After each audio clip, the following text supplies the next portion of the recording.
The Roman Republic was established in 509 BC after the last Etruscan king was overthrown. This event marked the end of the Roman kingdom and the beginning of a new form of government that would shape Roman history. Rome's transition from a monarchy to a republic marked the beginning of its political and military expansion. The change in government allowed for more inclusive decision-making and a stronger focus on military conquests. The Roman Republic lasted for nearly 5 centuries until it was replaced by the Roman Empire in 27 BC. The transition from republic to empire was gradual and marked by significant political and social changes. The Roman Republic was governed by 2 consuls who were elected annually. These consuls served as the chief executives and military leaders of the state. Consuls held equal power and could veto each other's decisions. This system of checks and balances helped prevent any single consul from becoming too powerful. The Senate, composed of former magistrates, advised the consuls and played a crucial role in policymaking. Senators were often wealthy and influential, and their advice was highly valued in the political process. Plebeians, or commoners, formed the majority of the population and had their own assembly called the Concilium Plebis. This assembly allowed plebeians to voice their concerns and pass laws affecting their interests. The plebeian tribunes were powerful officials who protected the rights of plebeians and could veto actions by the Senate and consuls. Tribunes were essential in ensuring that the rights of the common people were not overlooked. The Roman Republic was known for its complex legal system, which included the 12 Tables, a set of laws enacted in 450 BC.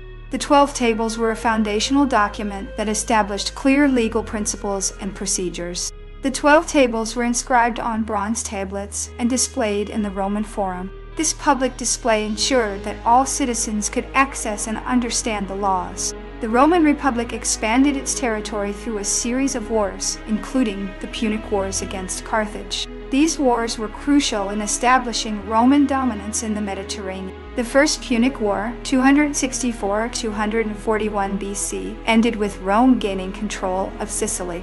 This victory marked the beginning of Rome's expansion beyond the Italian peninsula. The Second Punic War, 218–201 BC, saw the famous general Hannibal lead an army across the Alps into Italy. Hannibal's bold move caught the Romans off guard and led to several significant battles. Hannibal's victory at the Battle of Cannae in 216 BC was one of the most significant defeats in Roman history. The battle resulted in a massive loss of Roman soldiers and nearly brought Rome to its knees.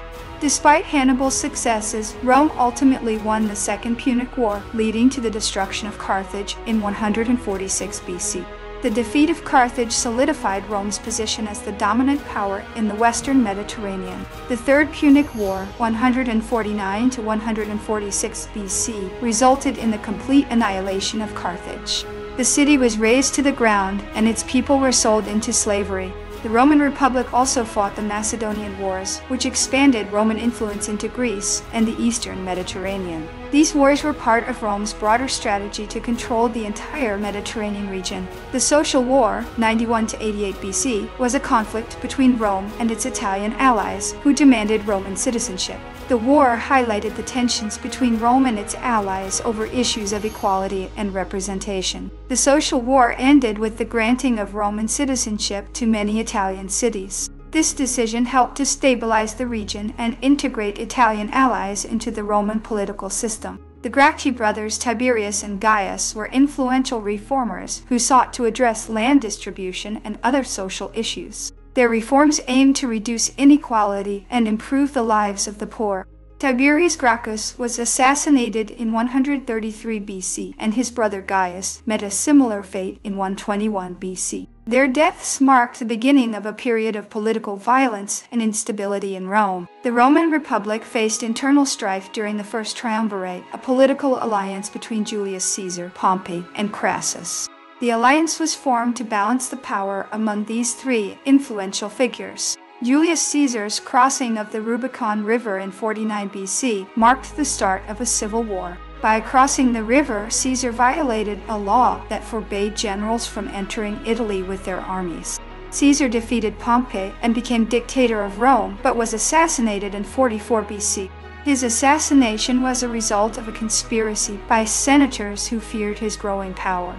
After Caesar's death, the second triumvirate was formed by Mark Antony, Octavian, and Lepidus. This alliance was designed to avenge Caesar's death and restore order to the Republic. The second triumvirate eventually fell apart, leading to another civil war. Personal ambitions and rivalries among the triumvirs led to the breakdown of the alliance. Octavian, later known as Augustus, emerged victorious and became the first Roman emperor in 27 BC. His victory marked the end of the Roman Republic and the beginning of the Roman Empire. The Roman Republic had a complex system of checks and balances, with various magistracies and assemblies. This system was designed to prevent any single individual or group from gaining too much power. The Roman Republic's military was divided into legions, each consisting of around 5,000 soldiers. Legions were highly organized and disciplined, making them effective in both offensive and defensive operations. Roman soldiers were highly disciplined and trained, making the Roman army one of the most effective military forces of the ancient world. Their training and discipline contributed to Rome's success in expanding its territories. The Roman Republic's economy was based on agriculture, trade, and conquest. Agriculture was the primary source of wealth, while trade and conquest provided additional resources. Roman society was hierarchical, with patricians at the top and slaves at the bottom. Patricians were the aristocratic class, while slaves were often treated as property. Women in the Roman Republic had limited rights and were generally excluded from political life. They could not vote or hold public office, but they played important roles in family and social life. The Roman Republic's religious practices were polytheistic, with a pantheon of gods and goddesses. Religion played a central role in daily life and public ceremonies. The Roman Republic's legal system influenced modern legal systems, particularly in the areas of property law and contract law. Many principles of Roman law are still reflected in contemporary legal codes. The Roman Republic's architectural achievements include the construction of the Roman Forum, the Pantheon, and numerous aqueducts.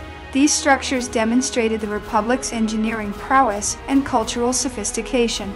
The Roman Republic's education system emphasized rhetoric, literature, and military training. Education was highly valued and focused on preparing citizens for leadership and military service. The Roman Republic's literature includes works by authors such as Cicero, Virgil, and Livy. These authors produced some of the most enduring works of Western literature. Cicero was a prominent orator and statesman who wrote extensively on politics and philosophy. His speeches and writings continue to be studied for their rhetorical brilliance and philosophical insights. Virgil's epic poem, the Aeneid, is considered one of the greatest works of Latin literature. The Aeneid tells the story of Aeneas, a Trojan hero who becomes the founder of Rome. Livy's History of Rome, Ab Urbe Condita, covers the period from the founding of Rome to the death of Drusus in 9 AD. Livy's work provides a comprehensive account of Roman history and is a valuable historical resource. The Roman Republic's art included sculpture, painting, and mosaics, often depicting mythological scenes and historical events. Art was used to celebrate Roman achievements and reinforce cultural values. The Roman Republic's military campaigns led to the spread of Roman culture and language throughout the Mediterranean. As Rome expanded, it brought its language, customs, and institutions to conquered territories. The Roman Republic's engineering feats, such as the Appian Way, facilitated communication and trade. The Appian Way was a major road that connected Rome to southern Italy and beyond. The Roman Republic's legal system included the concept of innocent until proven guilty. This principle ensured fair trials and protected the rights of the accused. The Roman Republic's religious festivals, such as the Saturnalia, were important social events. The Saturnalia was a festival of revelry and gift-giving that celebrated the god Saturn. The Roman Republic's calendar was reformed by Julius Caesar, leading to the Julian calendar. The Julian calendar improved the accuracy of the calendar and is still used as the basis for the modern Gregorian calendar. The Roman Republic's military strategy often involved the use of alliances and diplomacy to secure victories. Diplomatic efforts were crucial in forming alliances and maintaining peace. The Roman Republic's economic policies, such as the Lex Claudia, regulated trade and commerce. The Lex Claudia, for example, restricted the use of certain materials to ensure fair competition. The Roman Republic's legacy continues to influence modern democracy, law, and culture. Many aspects of Roman governance and law have been adopted and adapted in modern societies.